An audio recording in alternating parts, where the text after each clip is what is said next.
Hello అండి. ఈ month మా పాపకి 8th మంత్ స్టార్ట్ అయింది. ఇంకా ఫొటోస్ తీయాలనుకుంటున్నాను. ఫస్ట్ మంత్ నుంచి కూడా తీస్తూ వచ్చాను. మా పెద్ద పాప పుట్టినప్పుడు కూడా ఫస్ట్ మంత్ నుంచి 12th మంత్ వరకు ఫొటోస్ అనేవి తీశాను. ఒక్కొక్క మంత్లో ఒక్కొక్క థీమ్తో ఫొటోస్ తీశానన్నమాట. ఇంకా పెద్ద పాపకి తీసి చిన్న పాపకి తీయకపోతే తను అడుగుతుందేమోనని ఈ అమ్మాయి కూడా తీస్తున్నాను. చాలా కష్టపడ్డానండి. చాలా అంటే చాలా కష్టపడ్డాను. ఎందుకంటే ఫొటోస్ తీయడం అంత ఈజీ ఏం కాదు. చిన్న పిల్లలతో నిద్రపోతూ ఉందా, తీసుకొచ్చి పడుకోబెట్టగానే లేచి ఏడ్చింది.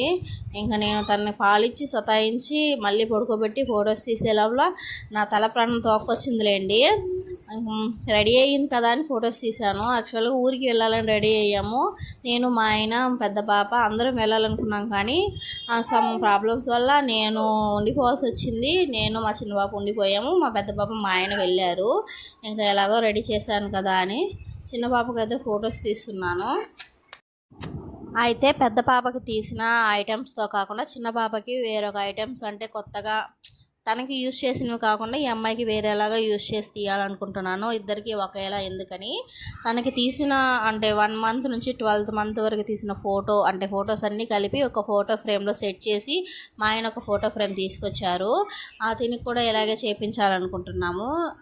సరే, ఫస్ట్ మంత్లో మల్లెపూ ఆకులతో చేశాను. మళ్ళీ సెకండ్ మంత్లో చాక్లెట్స్, అలా ఒక్కొక్క మంత్లో ఒకలా చేశాను. ఇప్పుడు 8th మంత్ ఇది మందారం ఆకులు ప్లస్ టమోటాలతో చేస్తున్నాను. టమోటాలు పెద్ద పాపకి యూజ్ చేశాను కానీ ఓన్లీ టమోటాస్ యూస్ చేశాను ఫస్ట్ మంత్లోనే 1కి.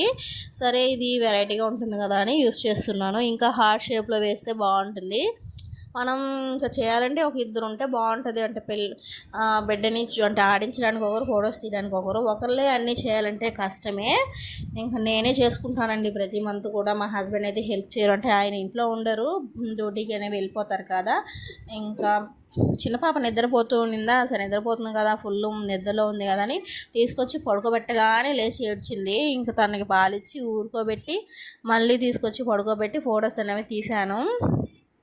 అప్పుడే మా హస్బెండ్ ఫోన్ చేశారు. ఏం చేస్తున్నావు అంటే, పెద్ద బాబుకు ఫొటోస్ తీస్తున్నాను, తర్వాత మాట్లాడతానులే అంటే, సారీ చిన్న బాబుకు ఫోటోలు తీస్తున్నాను, మళ్ళీ మాట్లాడతాను అని చెప్పాను.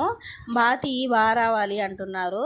ఆయన తీయరు, మళ్ళీ నేను తీస్తే వంకలు పెడతారు, బాగా రావాలి అంటారు. చూడండి, ఏడుస్తూనే ఉంది. నేను ఎంతసేపు సతాయించి నన్ను అవ్వలేదు. యాక్చువల్గా మా చిన్న బాబా స్మైలీ ఫేస్ ఎప్పుడు నవ్వుతూ ఉంటుంది. ఓన్లీ నిద్రకి వచ్చినప్పుడు అండ్ ఆకలి ఎక్కువ వేసినప్పుడు ఏడుస్తుంది క్రాంకీగా. మిగతా అప్పుడు మాత్రం ఏడ్పించదు బిడ్డ. కానీ నేను కనిపించకపోతే మాత్రం ఏడుస్తుంది. తనకు కనిపిస్తూ ఉండాలి, పని చేసుకుంటుంటే కూడా తనకు కనిపించాలి. తనకు కనిపించకుండా ఎటన్నా అంటే అటు ఇటు వెళ్ళినా కానీ ఏడుస్తుంది. అంటే ఒక విధంగా ఏడుస్తుంది అనమాట. మా పెద్ద పాప అలా ఏం లేదండి, నేను లేకపోయినా ఉండగలిగేది. కానీ చిన్న పాప నేను ఉంటేనే ఉంటుంది. పెద్ద పాప పెరుగుతున్న కొద్దీ వాళ్ళ డాడీ పార్టీ అవుతుంటే అప్పుడు ఫీల్ అయ్యాను. అమ్మాయిలందరూ డాడీ పార్టీ ఏమో, ఒక అబ్బాయి పుడితే నా పార్టీ వస్తారు కదా అనేసి. ఈసారి అబ్బాయి పుట్టాలనుకున్నాం కానీ పుట్టలేదు. కానీ అమ్మాయి పుట్టిందని కానీ మాకేమీ బాధగా లేదండి. అమ్మాయి అయినా అబ్బాయి అయినా ఒకటే. పిల్లలు లేని వాళ్ళు చాలామంది ఉన్నారు. వాళ్ళు ఎంత బాధ అనుభవిస్తున్నారో నాకు తెలుసు. వాళ్ళ బాధతో పోల్చుకుంటే మాకు ఏం బాధ లేదండి. అంటే అబ్బాయి పుట్టాలి అమ్మాయి పుట్టాలి అని ఏం రూల్ లేదు. ఎవరైనా ఒకటే. పుట్టించిన దేవుడు వాళ్ళ ఫ్యూచర్కి దారి అనేది ఖచ్చితంగా చూపిస్తారు.